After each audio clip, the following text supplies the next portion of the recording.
저는 장신대 서원모 교수라고 합니다. 명청대 동서교류에 대해서 특별히 이제 문화 번역의 관점에서 이야기를 나누고 싶습니다. 저는 이제 그 16세기 중반부터 가톨릭 교회가 이제 특별히 예수회가 중국 선교에서 여러 가지 이제 한문 문헌들을 많이 만들어냈는데요. 종교 서적뿐만 아니라 천문학과, 지리, 수학 이런 과학과 철학 서적들이 한문으로 번역이 되고, 또 그런가 하면 이제 서양 그 문헌으로도 중국의 역사와 문화를 소개하고 선교 보고서가 전해지고, 또 여행기가 나타나고, 또 중국 고전이 번역이 되면서 방대한 동서교류 문헌을 산출했다고 봅니다. 기본적으로 이 교류의 주체는 저는 이제 그리스도교 선교사라고 생각을 하고요. 중국인이 또 번역과 주술과 논쟁에 참여하게 했지만 주역은 서양 선교사였다, 이렇게 생각을 해보고요. 특별히 이제 한역 서학서를 중심으로 해서 이 문헌을 중심으로 해서 문학 번역의 관점에서 명청대 동서교류를 분석하고자 합니다. 사실 이제 대부분의 이제 서양 지식을 한문으로 번역하는 과정에서 원본 그대로 번역하는 경우가 드물고, 원본의 구조를 바꾸고 또 여러 문헌을 통합하기도 하고 새로운 문헌을 만들어내는 등 다양한 변형과 재창조 과정을 보여줍니다. 그래서 저는 그 한문 서학서를 이제 번역이라는 관점에서 이해를 하고, 종교와 과학에서 대표적인 문헌을 하나를 좀 소개해서 그 중에서 아주 한 부분을 이렇게 분석해서 특징을 여러분에게 좀 소개하고자 하고, 이거는 제가 뭐 완결된 연구를 한 연구라기보다는 이런 연구가 앞으로 굉장히 유망하고 여러 가지 이제 결과를 나올 것 같다 하는 실론적인 성격을 가지고 있습니다. 그 예수회가 출간한 한문서적 목록이 1680년부터 1700년에 작성한 그런 목록이 있는데요. 그 목록에 보면 크게 두 가지로 이렇게 분류되어 있습니다. 하나는 천주 성교 서목이라고 해서 123종의 책들이 뭐 216권으로 한 종에 이제 여러 권으로 된 있는 책들이 있으니까요. 그렇고 이제 역법, 경물, 국리, 서목이라고 해서 89종. 268권이 번역이 존재한다, 이렇게 이제 기록이 되어 있는 것이 있습니다. 그래서 저는 이 중에서 특히 이제 그 두 종의 한역서를 제가 좀 사례로 연구를 해서 동서교류의 특징을 좀 제시하고자 합니다. 하나는 이제 토성학교라고 이름을 부른 책인데요. 원조는 토마스 아퀴나스의 신학대전입니다. 번역자는 블리오라고 한문으로는 이제 이류사라고 알려져 있고요. 또 마할레스라고 하는 사람이 또 부활론 일부를 번역을 했습니다. 1654년부터 1680년까지 간행된 것으로 그렇게 알려져 있습니다. 또 하나 이제 과학서로서는 원리역지라고 순경역서의 일부인데요. 달의 운행에 대한 이론서라고 볼 수가 있습니다. 이 원전은 아직 저희가 밝혀진 것이 없고요. 한편으로는 여러 이론을 종합한 천문 교과서라고도 볼 수가 있을 것 같습니다. 역자는 이제 마하국이라고 하는 자코모 로라고 하는 사람입니다. 선교사입니다. 요 책이 처음 만들어져서 1632년 서광대가 황제에게 진상을 했다 그러니까 1632년 정도에 우리가 만들어졌다고 볼 수가 있을 것 같습니다. 토성학교를 번역한 로도비코 블리오는 이제 뭐 나머지는 뭐 그냥 보시면 될 것 같고요. 여러 가지 이제 교리서, 조성을 비롯한 이제 교리서가 있고, 전례서, 사목서도 있고, 또 호교서를 번역을 했고요. 이분이 이제 미살경전, 그래서 이제 미사에 대한 이것을 그 한문으로 번역을 하기도 했습니다. 초성화교에서 그러면은 이제 신학대전에서 어떤 것을 번역했느냐 할 때 신학대전이 이제 제3부로 구성이 되어 있습니다. 하나는 하나님에 대해서 얘기를 하고, 둘째는 이성적 피조물의 하나님께로 향하는 운동에 대해서 얘기를 한다면, 셋째는 우리를 하나님께로 이끄는 그 예수 그리스도를 인간인 측면에서 다룰 것이다, 이렇게 얘기를 하는데요. 일부와 3부가 번역이 되고 2부는 번역이 되지 않았습니다. 그래서 그래도 상당히 많은 부분이 그 신학대전이 번역된 것이라고 볼 수가 있습니다. 그 여기 빨간 부분으로 된 섭리 부분에서 보통은 다 이제 그 순서대로 했는데 이 섭리 부분만 천사론이 갈라서 중간에 이렇게 섭리 부분이 끼어서 들어간 것을 볼 수가 있습니다.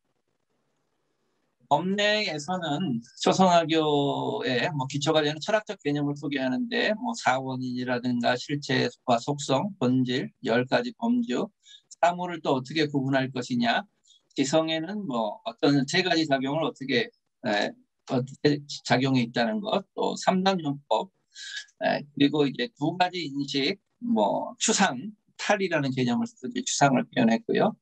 또 명사에도 이제 합명이 있고 탈명이 있다. 앞섬에도 원선이 있고 시간적으로 앞서는 게 있고 순간도 2가지가 있고 관계는 이제 호시라고 번역을 하면서 실질적인 관계와 사회적인 관계, 필연과 우연, 위격, 그다음에 속성, 가능태, 현실태, 바람, 지성을 이제 2가지로 장명어와 수명어, 능동적인 지성과 수동적인 지성 이렇게 번역할 수도 있을 것 같습니다. 그래서 이렇게 그 법내에서 여러 가지 철학적 용어를 소개하고 이것은 이제 아리스토텔레스 그 범주학과 그 명리탐의 이제 그런 이제 번역에 많은 기초를 두고 있다고 생각을 합니다. 이렇게 이제 4원인을 보면 천주시리에서 사용했던 그 내용들을 그대로 가지고 와서 초성화교의 법내에서 소개하고 있다는 것을 볼 수가 있습니다. 이 빨간 부분이 일치되는 부분입니다. 또 실체와 속성을 얘기할 때도 천주시리에서 얘기한 그 내용들이 그대로 초성화교 법내에 사용되고 있음을 보여줍니다. 네, 그러면 이제 그 10가지 범죄에 있어서도 천주시리에서 사용된 그 내용들, 천주시리에서는 이제 본문에 나오지 않고 만물 그 도표에서 나옵니다. 그 여러 가지 그 도표를 하는데 요 10가지 법류가 거기에 나오는데요.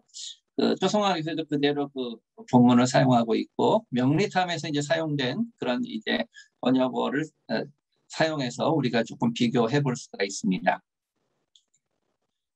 실제로 초성화교 그 신학대전이 이제 굉장히 치밀한 구조로 되어 있는데 왼쪽에 보시면 제목이 먼저 나오고 도입을 하고 또 진술, 어떻게 보면 좀 반대되는 진술이죠. 진술을 하고 또 반론의 근거들을 제시를 한다면 권위를 가지고 그렇지만 이런 이제 성경이나 그분들의 어떤 권위들을 인용해서 명제를 제시를 하고 그 다음에 거기에 대한 이제 대답. 이게 토마스 아퀴나스의 이제 실질적인 대답이 여기서 나오죠. 그리고 이제 앞에서 여기 반론의 1에 대했던 내용들, 2에 대했던 내용들을 하나씩 이렇게 반론하는 식으로 솔루시오로 이렇게 구성이 되어 있습니다. 근데 초성화교는 제목은 그대로 가지고 왔지만 권위가 제일 먼저 나오고요. 그 다음에 이제 그 대답이 나오고, 그 다음에 이제 반론이 이렇게 나오면서 마지막에 반론 해결을 정론으로 소개를 하고 있고 또 반론 2가 또 정론으로 이렇게 이어지는 그런 구조를 가지고 있습니다. 많은 본문 중에서 신존재 증명을 통해서 이 번역 과정에서 어떤 것이 작용하고 있는지를 조금 생각을 해보면요. 초성화교가 그 라틴어 원문을 조금 이렇게 변형해서 소개하고 있다 이렇게 볼 수가 있습니다. 대답, 문제 해결 여기서는 거의 이제 일치하는데 또 권위에서는 그 이제 라틴어에서는 이제 성경 본문만 얘기를 한다면 거기에 대해서 약간의 해설을 추가하는 것이죠. 그다음에 이제 반론에서는 그 악의 현존과 하나님의 선함 이런 것들을 좀 대비를 조금 더 추구하는 면이 있고 그다음에 이제 2번 악한 것들을 악인으로 바꿔서 조금 이제 고난에 관계된 설명이 있고 제일 중요한 거 제가 좀 여러분에 강조하고 싶은 것은 요 반론 2인데 반론 2에 새로운 내용을 집어넣는다는 얘기죠. 그래서 이제 그 반론 2 요것만 좀 보면 여기에 대해서 이제 그 반론 2에 대해서 정론으로 이제 대답을 하는 것을 보면 이 부분은 이제 약간 변형해서 그 그 신학대전의 내용을 소개하고 이 뒤면 거의 같다고 볼 수가 있는데 여기 이제 완전히 리에 대한 새로운 논의가 여기에 삽입됐다는 거죠. 근데 이 리에 대한 논의는 사실은 이제 선주시리에서 다뤄졌던 내용입니다. 그래서 이 빨간 부분들이 선주시리의 내용들을 소개하는 것인데요. 그래서 제가 이제 생각을 해보면 서양 종교 개념 전달에서 아리스토 철학을 이제 활용한 그런 이제 번역을 아리스토텔레스의 철학을 번역해서 그 신학을 소개하고 있다는 것이죠. 그래서 이제 천주시리도 그렇고 명리탐도 이제 그 아리스토텔레스 개념들을 소개하는 것인데 저는 이런 목표가 최종적으로는 신학대전을 번역하는 데 있었다. 그래서 토성학교가 이들의 목표였지 않았을까 이렇게 생각을 해봅니다.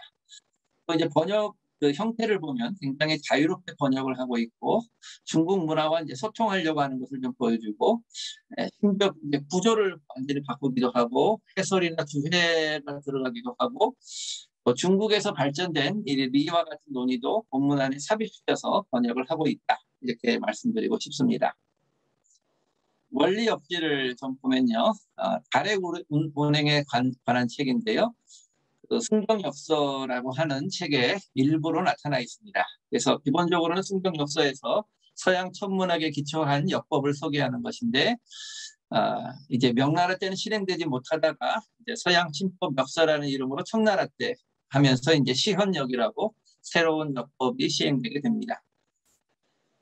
승경역서는 이제 뭐 태양을 먼저 연구하고 항성을 연구하고 달을 연구하고 그 다음에 교식 1월식을 연구하고 그 다음에 5행성을 연구하고 그 다음에 5행성의 만남을 연구해야 된다. 이 순서대로 해야 된다는 걸 얘기하고 있고요.